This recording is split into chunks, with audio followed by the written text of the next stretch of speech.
नमस्कार प्यारे बच्चों, कैसे हैं आप? आशा करती हूँ अच्छे होंगे। तो आज हम करेंगे निंदा रस हरिशंकर परसाई द्वारा रचित। उससे पहले आपसे गुजारिश है, मेरे चैनल को सब्सक्राइब करें, कमेंट करें, एक लाइक करें और लास्ट में आप कौन से प्लेस से आए हैं ये लिखना ना भूलें। पूरी प्लेलिस्ट चेक करें। तो चलिए शुरू करते हैं। निंदा रस हरिशंकर परसाई। लेखक परिचय।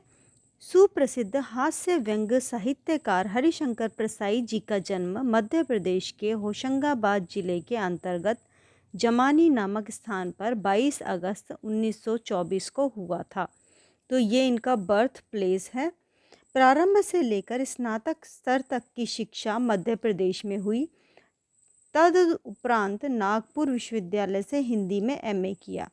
तो प्रारंभ से लेके यानी उनकी स्कूलिंग एंड उनका जो ग्रेजुएशन है वो हुआ मध्य प्रदेश से, और उसके बाद उन्होंने पोस्ट ग्रेजुएशन जो है वो नागपुर विश्वविद्यालय से किया। आपने खंडवा में 6 महीने तक अध्यापन कार्य किया तथा सन 1941 से 1943 तक 2 वर्ष जबलपुर में स्पेन ट्रेनिंग कॉलेज में शिक्षण कार्य किया। यहाँ पर उन्होंने टीचर के रूप में कार्य किया।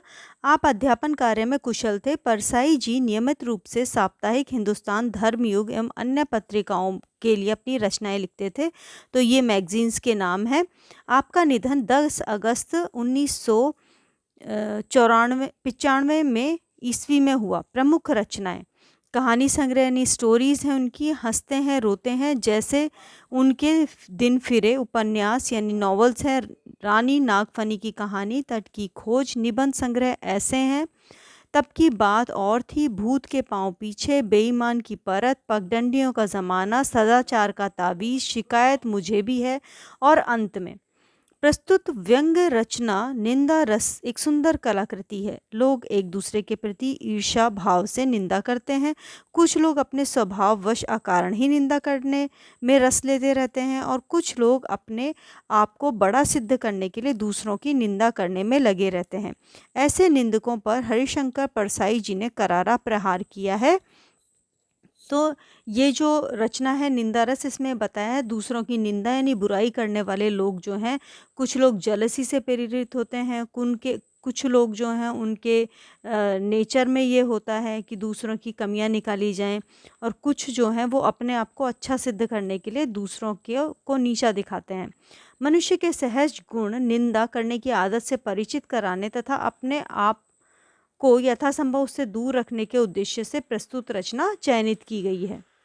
यहाँ से लेसन शुरू होता है। कई महीने बाद आए थे। सुबह चाय पीकर अखबार देख रहा था कि वे तूफान की तरह कमरे में घुसे, साइक्लोन की तरह मुझे अपनी भुजाओं में जकड़ा। तो मुझे धृतराष्ट्र की भुजाओं में जकड़े भीम के पुतले की याद आ गई। यह धृतराष्ट्र की जकड़ थी। अंधे धृतराष्ट्र ने टटोलते हुए पूछा, कहाँ है भीम? आ बेटा, तुझे कलेजे से लगा लूं। और जब भीम का पुतला उसकी पकड़ में आया तो उन्होंने प्राणघाती स्नेह से उसे जकड़कर चूर कर डाला। तो इनका मित्र है, जो फ्रेंड है, जो बहुत दिनों के बाद आया जब ये मॉर्निंग टी ले रहे थे, और उसने एकदम से कमरे में एंट्री की और उन्हें हग किया बहुत ज़ोर से, जैसे महाभारत में धृतराष्ट्र ने भीम को किया था उसे मारने के लिए। ऐसे मौके पर हम अक्सर अपने पुतले को अंकवार में देते हैं, यानी हक करने के लिए हम अपने डमी को देते हैं। हम अलग खड़े देखते हैं। क से क्या मैं गले मिला? क्या मुझे उसने समेटकर कलेजे से लगाया? हरगिज़ नहीं। मैंने अपना पुतला ही उसे दिया। पुतला इसलिए उसकी भुजाओं में सौंप दिया कि मुझे मालूम था कि मैं धृतराष्ट्र से मिल रहा हूँ। पिछली रात को एक मित्र ने बताया है कि अपनी ससुराल आया था। ससुराल का मतलब होता है जहाँ से उसने शादी की है, यानी उसकी वाइफ का घर, और के साथ बैठकर शाम को 2-3 घंटे तुम्हारी निंदा करता रहा। इस सूचना के बाद जब आज सवेरे वह मेरे गले लगा तो मैंने शरीर से अपने मन को चुपचाप खिसका दिया और स्नेह यानी स्नेह के बिना कटीली देह उसकी बाहों में छोड़ दी। भावना के अगर कांटे होते उससे मालूम होता कि वह नागफनी को कलेजे से चिपटाए हुए। नागफनी जो है वो एक कैक्टस का प्रकार है, एक प्लांट है। छल का धृतराष्ट्र अब आलिंगन करे तो पुतला ही आगे बढ़ाना चाहिए। तो इनको जब एक फ्रेंड है उसने बता दिया था कि ये आदमी जो है पहले ही उसकी बुराइयां कर चुका है अपने एक मित्र से। पर वह मेरा दोस्त अभिनय में पूरा था। आंसू भर उसके आंसू भर नहीं आए, बाकी मिलन के हर्षोल्लास में सब चिन्ह प्रकट हो गए। वह गहरी आत्मीयता की जकड़, नैनों से छलकता वह असीम स्नेह और वह स्नेह सिक्त वाणी। मतलब जब हम किसी अपने ऐसे से मिलते हैं जिसको हम बहुत अधिक प्रेम करते हैं, तो जो भी सिम्टम्स आते हैं उसकी आंखों में आंसू नहीं आए, बाकी सब कुछ हुआ। बोला, अभी सुबह की गाड़ी से उतरा हूँ और एकदम तुमसे मिलने चला आया। जैसे आत्मा का एक खंड दूसरे से मिलने को आतुर हो रहता है। आते ही झूठ बोला कमबख्त, कल का आया है। यह मुझे मेरा मित्र बता गया था। इस झूठ के में कोई प्रयोजन शायद उसका न रहा हो। कुछ लोग बड़े निर्दोष मिथ्यावादी होते हैं। वे आदतन प्रकृति के वशीभूत झूठ बोलते हैं। उनके मुख से निष्प्रयोजन झूठ निकलता है। मेरे एक रिश्तेदार ऐसे ही हैं। वे अगर बम्बई जा रहे हैं और उनसे पूछा तो वे कहेंगे कलकत्ता जा रहा हूँ। ठीक बात उनके मुंह से निकलती नहीं है। तो ये जो आदमी है, इसने लेखक से झूठ बोला कि वो आज सुबह ही आया है, जबकि वो कल से आया हुआ है। ये उसे पहले से ही पता है।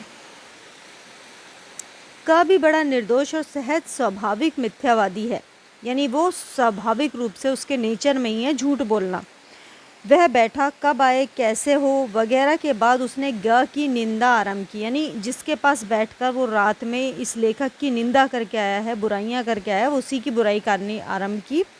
मनुष्य के लिए जो भी कर्म जघन्य है वे सब ग पर आरोपित करके उसने ऐसा गाढ़े काले तारकोल से उसकी तस्वीर खींची कि मैं सोचकर भी कांप उठा कि ऐसी ही काली तस्वीर मेरी ग के सामने उसने कल शाम को खींची होगी। तो जघन्य मतलब जो भी इस जगत के अंदर करना बुरा माना जाता है, उस सारे काम जो हैं वो उसने ग के ऊपर डाल दिए। सुबह की बातचीत में ग प्रमुख विषय था। फिर तो जिस परिचित की बात निकल आती उसी की 4-6 वाक्यों में धराशाह करके वह बढ़ लेता, मतलब उसकी भी वो निंदा कर देता था। अद्भुत है मेरा यह मित्र, उसके पास दोषों का कैटलॉग है। कैटलॉग क्या होता है? जैसे हम कोई ड्रेस देखने गए तो ड्रेस के कैटलॉग होते हैं, कोई फैब्रिक देखने गए उसके कैटलॉग छोटे छोटे वो होते हैं, ऐसे ही इसके पास दोषों का कैटलॉग था। मैंने सोचा कि जब वह हर परिचित की निंदा कर रहा है तो क्यों ना मैं लगे हाथों विरोधियों की गत ले लूँ, उसके हाथों करा लूँ। मैं अपने विरोधियों का नाम लेता गया और वह उन्हें निंदा की तलवार से काटता चला गया। जैसे लकड़ी चीरने की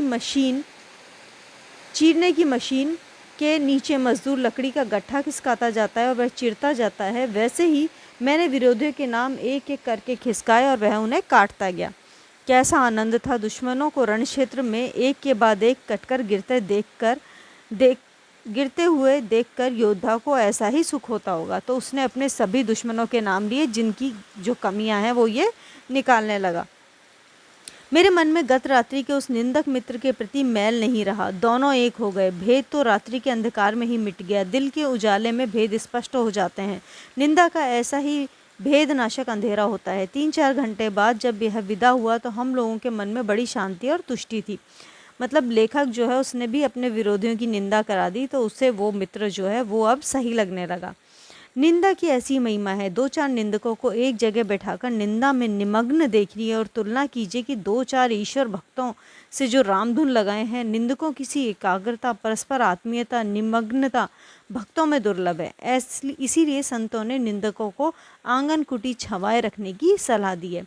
तो इस पैराग्राफ में बताया है कि निंदक और भक्तों की तुलना की है और इन्होंने कहा है कि भक्तों से भी अधिक तन्मयता और एकाग्रता से निंदक जो हैं वो निंदा करने में लगे रहते हैं। कुछ मिशनरी निंदक मैंने देखे हैं, उनका किसी से बैर नहीं है, द्वेष नहीं है, वे किसी का बुरा नहीं सोचते, पर 24 घंटे में निंदा कर्म में बहुत पवित्र भाव से लगे रहते हैं। उनकी नितांत निर्लिप्तता, निष्पक्षता इसी से मालूम होती है कि वे प्रसंग आने पर अपने आप की पगड़ी भी उसी आनंद से उछालते हैं जिस आनंद से अन्य लोगों दुश्मन की निंदा इनके लिए टॉनिक होता है। तो इसके अंदर इन्होंने कुछ मिशनरीज़ को रखा जो हमेशा दूसरों की बुराइयां करते रहते हैं, लेकिन उसका उद्देश्य ऐसा नहीं है कि वो खुद उससे दुश्मनी रखते हैं, लेकिन फिर भी वो निर्लिप्त भाव से जो निंदा रस है वो उसका आनंद उठाते हैं। ट्रेड यूनियन के इस ज़माने में निंदकों के संघ बन गए हैं, यानी वो यूनाइट हो गए हैं। संघ के सदस्य जहाँ तहाँ से खबरें लाते हैं और अपने संघ के प्रधान को सौंपते। प्रधान यानी हेड को। यह कच्चा माल हुआ, अब प्रधान उसका पक्का माल बनाएगा और सब सदस्यों को बहुजन हिताय मुफ्त में बांटने के लिए दे देगा। यह फुर्सत का काम है, इसीलिए जिसके पास कुछ और करने को नहीं है वे इसे बड़ी खूबी से करते हैं। एक दिन हमसे एक ऐसे ही संघ के अध्यक्ष ने कहा, यार आजकल लोग तुम्हारे बारे में बहुत बुरा भला कहते हैं। हमने कहा, आपके बारे में मुझसे कोई भी बुरा नहीं कहता। लोग जानते हैं कि आपके कानों के घूरे में इस तरह का कचरा मज़े से डाला जा सकता है। तो ऐसे ही एक व्यक्ति जो है वो लेखक से कहता है कि तुम्हारे बारे में आजकल बहुत भला बुरा सुना है मैंने। तो लेखक कहते हैं कि मुझसे कोई नहीं कहता, क्योंकि आप इसमें इंटरेस्ट दिखाते हैं और उन्हें लगता है कि आप इसमें रस लेंगे, इसीलिए आपसे वो कहते हैं। ईर्ष्या द्वेष से प्रेरित निंदा भी ऐसी भी होती है, इसीलिए इसमें वह मज़ा नहीं जो मिशनरी भाव से निंदा करने में आता है। इस प्रकार का निंदक बड़ा दुखी होता है, ईर्ष्या द्वेष से 24 घंटे जलता है और निंदा का जल छिड़क कर कुछ शांति अनुभव करता है।